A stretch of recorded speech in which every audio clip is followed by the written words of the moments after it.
Em especial para o canal 22, no espaço de administração pública Dr. Vitório Humberto Antoniazzi. Com muita satisfação temos hoje o pastor Irã Pimentel, provedor da Santa Casa de Misericórdia de Valinhos. Prazer muito grande tê-lo conosco. Prazer é nosso, na Santa Casa, meu, Dunga, Prata.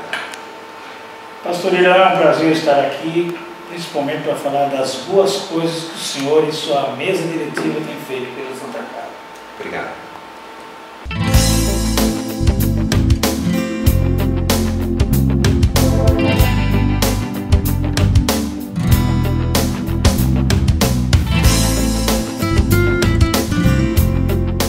Na história de Valinhos, que já são mais de 100 anos, nós temos 50 anos da Santa Casa de Misericórdia. Uma história que pode ser resumida, mas que muito dessa sua contribuição, da sua importância para a cidade de Valinhos, nós vamos procurar resumir. E neste resumo de 20 anos em 2, o pastor Irã Pimentel pode nos dar uma ideia de qual é esse projeto e do que realmente procurar envolver toda a sociedade valinhense, pastor.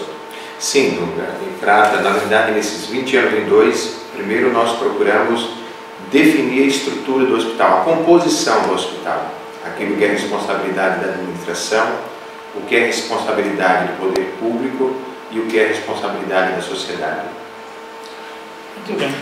Pastor Irã, eu percebo que as pessoas, o povo em geral aqui em Valinhos, não entende bem determinadas coisas aqui do hospital.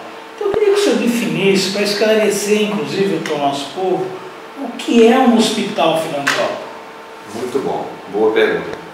Um hospital filantrópico é um hospital particular, sem fins lucrativos para a sua administração.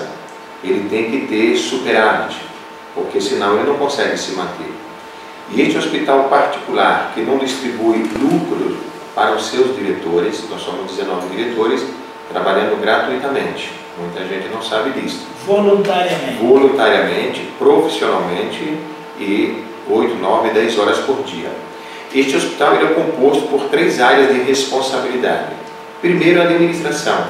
Ela tem que ter projeto, e aí nós apresentamos o projeto 20 anos em 2. Mas ela vende serviços para o poder público segundo a lei do SUS, que é a lei 8080, e a lei da filantropia, que é a lei 12.101. Ela tem que vender o mínimo de 60% da sua capacidade instalada. Então não é um hospital público, é um hospital que vende serviço para o poder público. E uma parte também de responsabilidade da população, através de famílias, pessoas e da iniciativa privada. O importante é a população compreender, não é, que isto aqui não é público, nós vendemos serviço para o poder público e o poder público, não é, ele precisa, né, também pela lei do SUS, nos pagar aquilo que ele compra da gente. Muito bem. E eu queria complementar essa pergunta. Como é que anda a parte financeira? Porque o que a gente sempre ouve, nós sabemos que isso é verdade, que o hospital trabalha numa situação de bastante dificuldade. Nós sabemos também que, lógico, o hospital tem 120 leitos, 72 leitos são para o SUS e tem um custo. Esse repasse complementa toda a necessidade de Santa Casa ou qual o grau de dificuldade, principalmente financeiro? Financeiro, né? Eu vou rapidamente mostrar o cenário nacional, porque fica fácil todos entenderem, não é? No Brasil nós temos aproximadamente 2.178 hospitais filantrópicos, ou seja, é quem cuida de 60% da internação Brasil, urgência, emergência e cirurgias eletivas. É quem cuida da saúde do país. Em alguns municípios que tem só hospital filantrópico, aquele município depende em 100% deste hospital. Agora imagine um hospital que ele não tem lucro, ele não tem reserva dos seus diretores, ele tem que viver com aquilo que ele vende no dia a dia. E esses 2.178, 95% estão quebrados. Por quê? Porque cada parte não está fazendo a sua função. As administrações não estão fazendo as suas funções, a administração do hospital, a população não está fazendo a sua parte no sentido de contribuir à responsabilidade, mas principalmente o poder público que compra o maior percentual da capacidade instalada do hospital. Então a maioria desses hospitais no Brasil recebem, por exemplo, há um custo de 25 mil por leito. Quando alguém vende sem leito, 2,5 milhões por mês.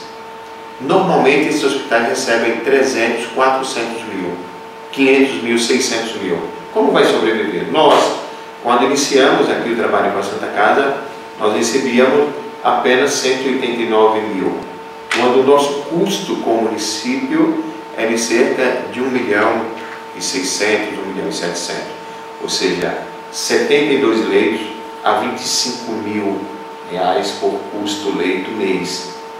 Então, já melhoramos bastante com a atual administração, mas está muito aquém daquilo que é uma responsabilidade jurídica, legal. Às vezes as pessoas falam assim, olha, vontade política, a gente vê alguns administradores falam isso. Não é responsabilidade jurídica, legal. Eu pagar aquilo que eu compro é uma responsabilidade minha. Só que isso tem que ser desmistificado junto à população, junto às autoridades, junto à iniciativa privada. Pastor Irã, dentro desse quadro, cada vez mais se esclarecendo o custo efetivo, a gente percebe que há uma lacuna mensal, há um valor que de alguma maneira tem que ser coberto. E a gente sabe que já não adianta mais fazer campanhas específicas, uma rifa ou coisa desse tipo, isso já não funciona mais pelo porte que a Santa Casa atingiu. Hoje, com as parcerias ou com os convênios que a própria Santa Casa tem, com planos privados de previdência e com o seu próprio plano, qual seria uma necessidade do próprio plano de saúde da Santa Casa garantir a sua própria sustentação? Essa é uma pergunta muito inteligente, e você deu uma resposta inteligente. Primeiro, imaginemos o hospital dividido em 3 fatias, não é? Uma fatia que eu atendo o SUS, 60%. Eu tenho um déficit hoje de cerca de 300 mil. Então, eu tenho um déficit de 300 mil. Tem muita gente que diz assim, o hospital recebe verba pública e está atendendo particular, está usando verba pública para atender o particular. É exatamente o inverso.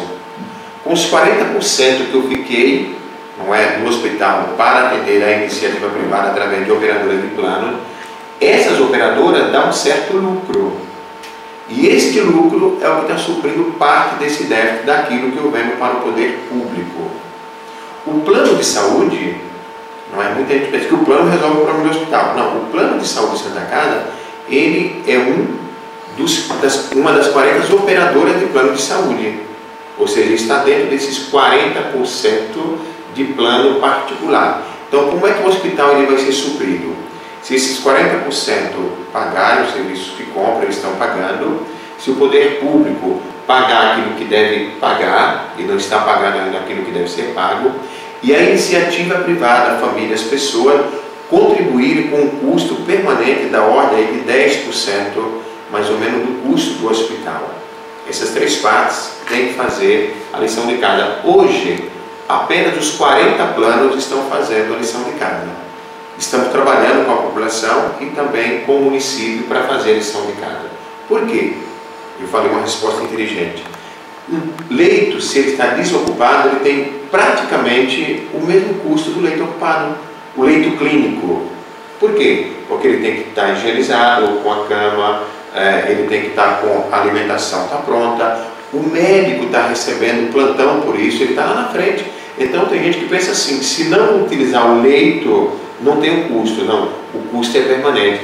Por isso que a campanha eventual não resolve. Tem que ter essa entrada constante dessas 3 partes que compõem a receita do hospital.